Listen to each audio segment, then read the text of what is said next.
Bueno, buenos días. Bien, con el ánimo de darle un poquito de celeridad al tema por cuestiones de tiempo, muy buenos días a todos, vamos a empezar. Gracias a todos los integrantes de la firma de Sánchez Aguilar Esquer por la invitación. Vamos a comenzar platicando acerca de lo que ha estado sucediendo en estos últimos meses acerca del entorno económico nacional e internacional. Siempre durante las pláticas que nos toca participar, siempre existen muchas dudas acerca del comportamiento de las variables y es importante señalar que estas dudas, conforme pasa el tiempo, pues se van disipando y se van confirmando algunos escenarios que siempre venimos comentando. Al respecto, a ver, nada más. Ahí está. Principalmente vamos a iniciar comentando que pues todos ustedes se han dado cuenta del proceso de desaceleración. Esta desaceleración no nada más ha sido propiciada por un factor político o un factor económico en particular, acrecentado principalmente por el cambio de gobierno en nuestro país, sino que desde la segunda mitad del año pasado la hemos visto en todo el mundo. Se han visto diferentes, sobre todo en nuestro país, diferentes recortes por el lado de las estimaciones por parte de Banco de México, por parte de las empresas calificadoras y las principales firmas financieras del mundo. De tal suerte que pues bueno, la última estimación la acaban de dar a conocer hace un par de días y ya nos dijeron que vamos a crecer alrededor de 0.2%, entonces pues vamos a ver si se cumple el 0.2 o el 0.4 que estamos esperando, ¿no? Los PMIs, que no es otra cosa que los estimados de compras de las principales empresas de la volumetría que se da en todo el mundo, estos PMIs muestran una desaceleración en la parte del sector servicios y principalmente en el sector de manufacturas. Estados Unidos también ya ha mostrado, a pesar de ser una economía que se mantiene firme en su crecimiento, también ya muestra signos de desaceleración, también alineado con lo que sucede en Europa, en Estados Unidos, China y Japón. Hay que comprender que existen riesgos en el corto y en el mediano plazo. Estos riesgos principalmente están asociados a la famosa guerra comercial que se presenta entre China, Estados Unidos, que si los aranceles, que si los no aranceles, que si Trump dice, que si no dice, y todo esto que hemos venido viendo como un escenario muy provocado por el presidente de los Estados Unidos, ¿no? También pues obviamente existen estas presiones políticos sociales que se presentan en las economías emergentes como la economía mexicana, las economías sudamericanas, de las cuales pues ni siquiera, no es que no valga la pena analizar, sino que no nos alcanza el tiempo para revisar, pero que ampliamente ya sabemos qué es lo que está sucediendo.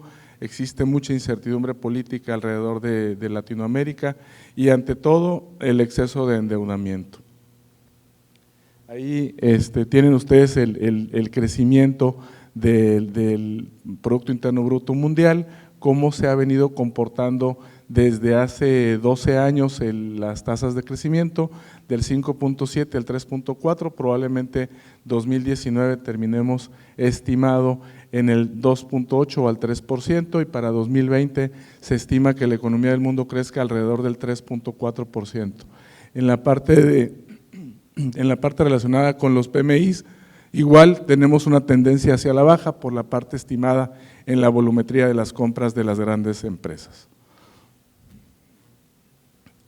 Por otro lado, dentro del entorno decíamos que esta desaceleración también viene acompañada con una restricción monetaria en los países desarrollados, acrecentado por lo que comentaba hace un principio de la guerra comercial.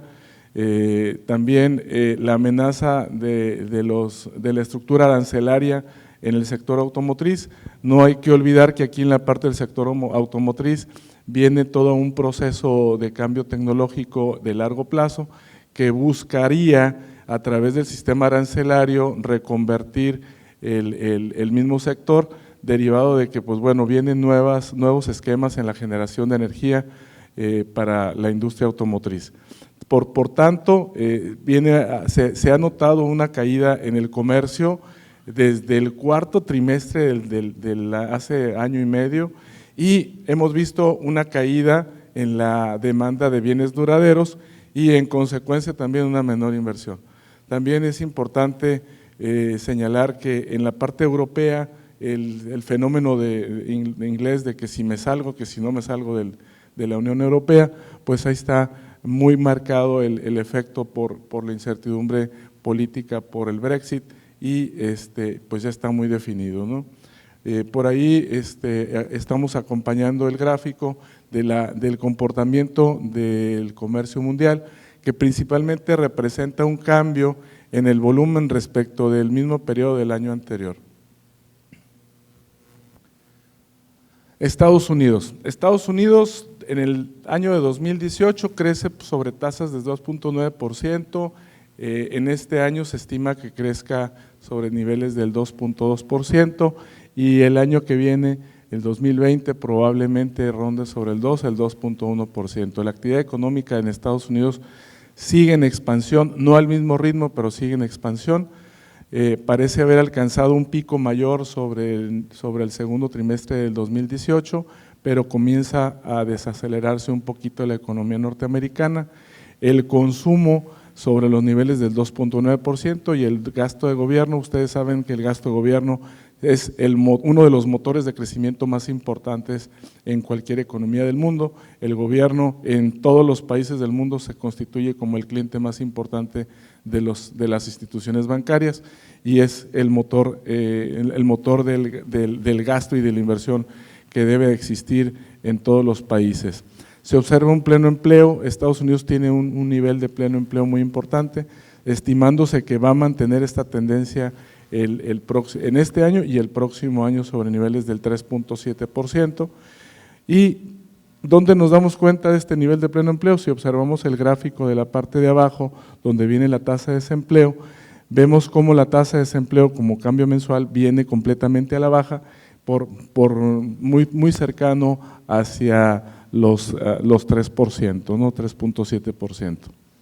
Y para darles una idea, muchas economías del mundo, las tasas de desempleo rondan entre el 25 y el 28%, entonces pues un país que tenga un nivel de desempleo, una tasa de desempleo del 3.7, pues la verdad es que se considera como pleno empleo. La inflación alcanzó el objetivo de la Reserva Federal, pero volvió a desacelerarse a finales del 18. Esta tendencia de desaceleración se remarcó mucho con los ajustes que hizo la Reserva Federal. Este año que está por concluir hubo otros recortes en la Reserva Federal. Más adelante voy a comentar que nuestro país siguió, a manera de economía espejo, siguió el efecto de disminuir la tasa de interés por parte del Banco Central, y básicamente es con el objetivo de mantener alineada la política monetaria y la política fiscal, independientemente de que exista la parte política, que en este momento no nos toca analizar, simplemente nos toca revisar la parte económica, dado que en este momento ha existido una tendencia en este país a volver a juntar la política y la economía derivado del proceso que ustedes ampliamente han sido espectadores, o todos hemos sido espectadores más bien. Entonces, dada la solidez de la economía norteamericana, pues por el momento no es necesario un estímulo mayor, y esta política monetaria es muy dependiente de los datos económicos. Ahí tenemos el dato de cómo se ha venido comportando la inflación, cómo se ha venido comportando el salario por hora, y sí podemos ver que en Estados Unidos la inflación se maneja, sobre todo en los últimos 3 años, en el rango del 1,5 al 1.3%. La economía norteamericana realmente no tiene un problema inflacionario en este momento, y el tema de los salarios por hora pues ha sido un incremento muy aparejado conforme a lo que ha sido el proceso inflacionario, un poquito por debajo, pero sin embargo se mantiene en un escenario muy manejable para los norteamericanos. Europa, en Europa la inflación se mantiene lejos del objetivo, el objetivo era el 0.7% anual. El Banco Central Europeo anunció nuevos estímulos al mes de septiembre, ya hubo un recorte a las tasas también en Europa, sin embargo la economía europea no tiene la misma característica que la economía norteamericana ni la economía mexicana. Ustedes saben que hubo un cambio, un relevo en el Banco Central Europeo, llega Christine Lagarde. Christine Lagarde hereda la presidencia con ciertos problemas importantes en Europa, como el Brexit, otros problemas como la parte relacionada con el manejo monetario, y su reto es expandir este estímulo monetario sumado a diferentes estímulos fiscales con los diferentes integrantes de la Unión Europea. Sin embargo, aquí hay que analizar que el euro se ha mantenido cerca de su nivel más bajo, el euro no ha respondido conforme a las expectativas. Si analizamos el mercado en los últimos 3 años, el euro se mantiene por debajo del 1.15, siendo que se esperaba que el euro en estas alturas del partido ya anduviera por lo menos a 1.25, 1.28 y con expectativa que inclusive su nivel sea menor al 1.14 que se cotiza aproximadamente en este momento.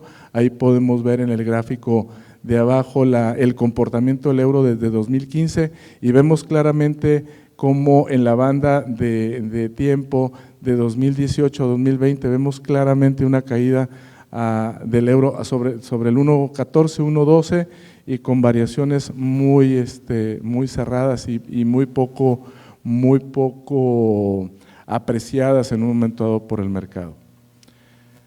Por otro lado tenemos la parte relacionada con, déjenme nada más avanzar, ahí está, tenemos la parte relacionada con nuestro país. Nuestro país hemos sido muy vigilantes del manejo de las variables macroeconómicas. La actual administración ha sido muy respetuosa del manejo de las políticas públicas, ha sido muy respetuosa del manejo del Banco de México en la parte de la política monetaria, en la parte de la política cambiaria, y eso le ha permitido a nuestro país transitar por lo menos el primer año de esta administración sobre aguas turbias políticamente hablando. La parte fiscal, bueno, la parte fiscal esa le toca ahí a analizar a nuestros amigos de la firma, que ahí sí no hay muy buenas noticias derivado de esa necesidad de hacerse de ingresos por parte de la Federación para el cumplimiento de los diferentes programas que ya están trazados en el plan de gasto, en el plan de egresos de este año 2019-2020. Tenemos el crecimiento para 2018 fue del 2%, el 2019 pues decíamos que es del 0.4, antier dijeron pues que va a ser ni del 0.4, 0.2, el 2020 nos avisora un 1.4 o un 1.2%, sin embargo toda esta estela de situaciones fiscales que se presentan realmente amenazan para que ese 1.4 se convierta en 0.8 o a lo mejor en 0.6 para 2020, y de eso pues ya lo vamos a comentar más adelante.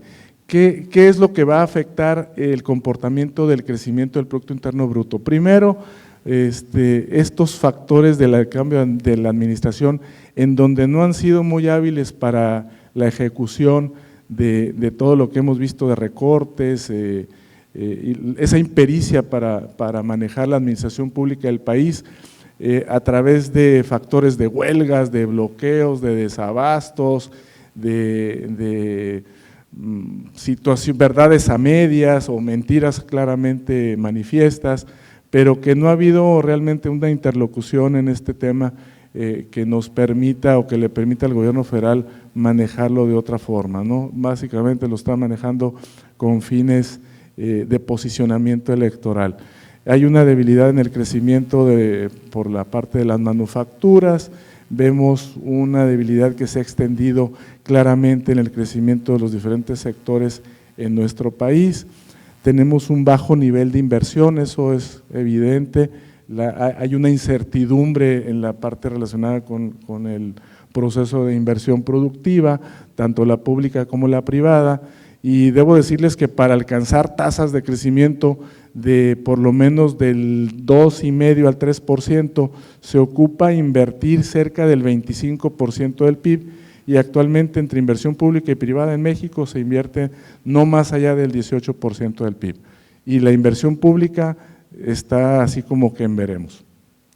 Por otro lado, tenemos que la actividad económica sigue anclada a la economía norteamericana, eso creo que es muy notorio, y los riesgos de inflación se han reducido no porque nuestro país vaya de maravilla y que todo el mundo sea feliz, como dice el presidente, sino porque la demanda se ha contraído. Perdón, si me permiten me regreso aquí está. Bien. Ahí tenemos el índice del Instituto Mexicano de Ejecutivos de Finanzas, de la parte en el gráfico izquierdo, en la parte del sector manufacturero, y en la parte de abajo está el dato de cómo va los sectores más importantes y más representativos de nuestro país: manufactura, servicios públicos, y vemos cómo de 2018 a 2019 se nota una caída, principalmente en la línea negra que aparece el total, vemos una caída en la producción industrial de 2018 a 2019. Ahora sí. Por otro lado, en las tasas de interés, decía hace un momento que nuestra economía ha sido muy espejo sobre la norteamericana. Financieramente podemos decir que es una política acomodaticia, siguiendo en línea lo que sucede en Estados Unidos. El balance de riesgos para la inflación hasta este momento es moderado, el inicio de ciclo de las tasas a la baja pues está muy manifiesta, siguiendo lo que está haciendo la FED, y lo que podríamos decir es que la tasa objetivo a inicios de marzo de 2018 era del 8,25, el último recorte ya tenemos niveles del 7,25, y para el año 2020 estimamos que esto puede andar sobre niveles del 6,5%, siempre y cuando no haya algún evento que ensombrezca esta política. Por otro lado, tenemos el tipo de cambio con lo que denominamos en intradía, con presiones a la alza. De repente las noticias que surgen presionan al mercado, retorna a los niveles, pero básicamente podemos ver que está impactado por los temas como el tema de Pemex, el tema de la desaceleración global, el tema de Pemex con una insuficiencia muy marcada de recursos del orden de los 86,000 millones de pesos, un dólar muy fuerte con un nivel de confianza todavía muy alto en el mundo, con presiones a la baja principalmente por la posición monetaria de nuestro país, recortes agresivos en Estados Unidos con las tasas de interés, y un factor muy importante que es que si se aprueba el Tratado de Libre Comercio hoy denominado TEMEC, pero bueno, eso dejemos lo que el presidente lo resuelva, porque él dijo que iba a mandar una carta y que seguramente nos iban a hacer caso y se iba a resolver ese tema, ¿no? Ahí se los dejo a su consideración. Ahí podemos ver el gráfico del comportamiento de nuestra moneda, peso dólar,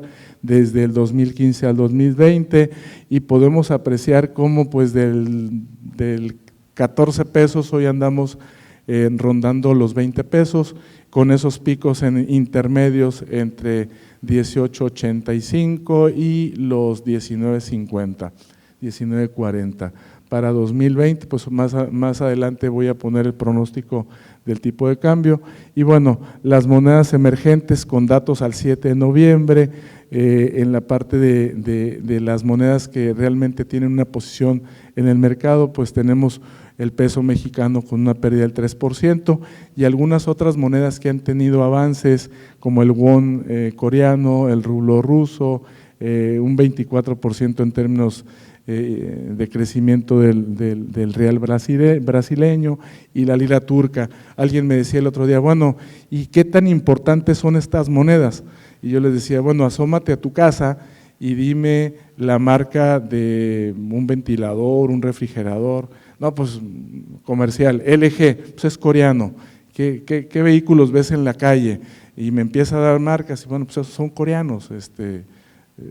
El comercio que tiene nuestro país, la balanza comercial que tenemos ahorita se divide principalmente el 80% con Estados Unidos y el resto pues está con Corea y con Japón. Y yo creo que si revisamos los datos de la balanza comercial, el déficit que tenemos hoy con Corea sigue creciendo principalmente por la presencia del comercio mundial de las marcas coreanas, muy por encima inclusive de las marcas japonesas que llegaron a tener una presencia muy importante en el mercado.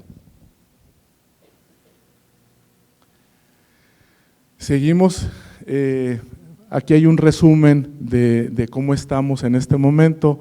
La parte de las reservas internacionales se mantienen sobre el orden de los 180.771 millones de dólares. Hemos sido muy ortodoxos con el manejo de reservas. La inversión extranjera directa se mantiene sobre pues, lo que fue el primer trimestre de 2019 al cierre con más de 12,000 millones de dólares. Sin embargo, la inversión de portafolio no ha sido la mejor tendencia. Ahí sí hemos tenido salidas importantes de capital, principalmente propiciado por la desconfianza. Sí hubo fugas importantes de dinero. Sin embargo, estas reuniones que ha mantenido el gobierno federal con la comunidad empresarial han ayudado a apaciguar un poquito este nerviosismo. La tenencia total de extranjeros, vemos cómo las cifras están en billones de pesos. Tenemos al 29 de octubre más de 2 billones de pesos de nuestra deuda interna en manos de extranjeros. Siguen teniendo más una presencia muy fuerte los extranjeros en las inversiones de portafolio. La deuda interna, que principalmente está representada en instrumentos gubernamentales, le hace certificados de la Tesorería de la Federación, bonos de la Tesorería, etcétera. Y vemos cómo la deuda pública como porcentaje del PIB se mantiene en los rangos de los 45%, de tal suerte que vemos de 2016 a 2019, inclusive baja un poquito, dos puntos la deuda como porcentaje del PIB. Esperamos 45.8% la deuda como producto del PIB que se mantenga para 2020.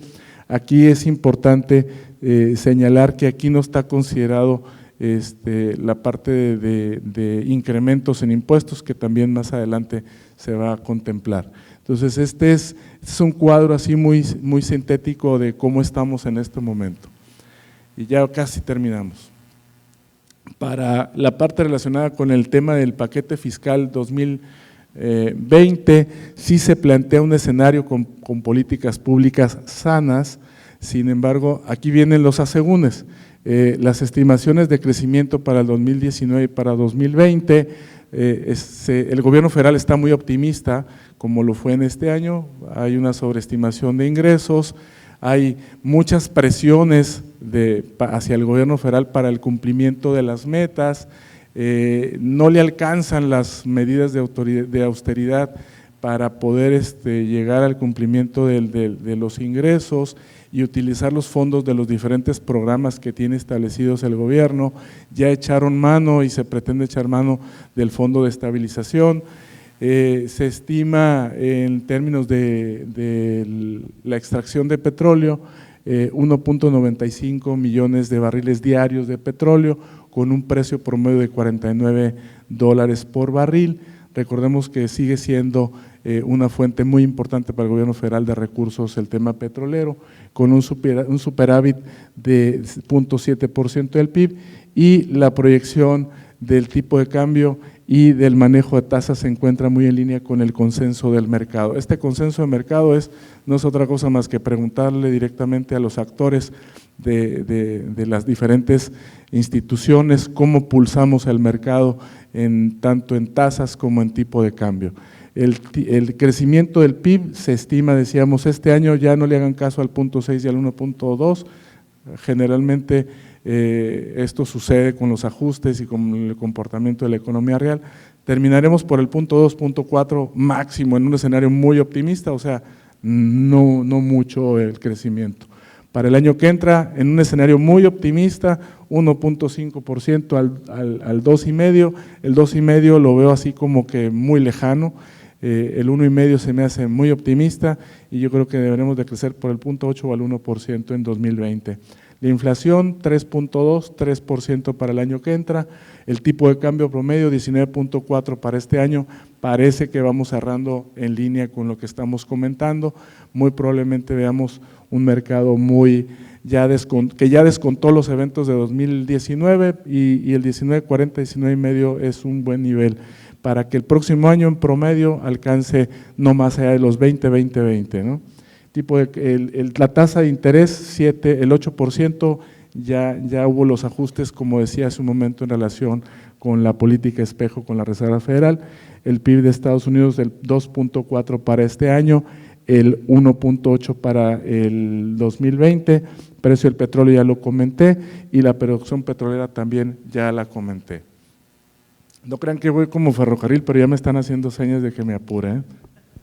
Bien, el paquete económico decía los requerimientos del sector público del 2.6% del PIB para 2020 contra el 2.7% de este año, la deuda pública también ya la comenté, aquí hay que señalar que el gobierno federal asigna mayor presupuesto al sector energético, 72% más recursos para el sector energético, a la función pública un 56.5% más y al INEGI el 31.9% más de lo que le dieron en este año, ¿no?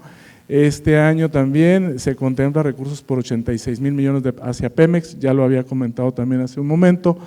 Por otro lado, el 60% del gasto total seguirá siendo para rubros ineludibles, que básicamente son los programas sociales que tiene el gobierno federal, que ha venido estableciendo, ampliamente conocidos como programas clientelares, así como el pago de pensiones y jubilaciones, costo financiero de deuda, etcétera. Y pues la parte relacionada con la reducción del 5.4 en inversión física, que finalmente aquí pues ya sabemos que si se reduce la inversión física, se reduce el crecimiento de largo plazo para nuestro país.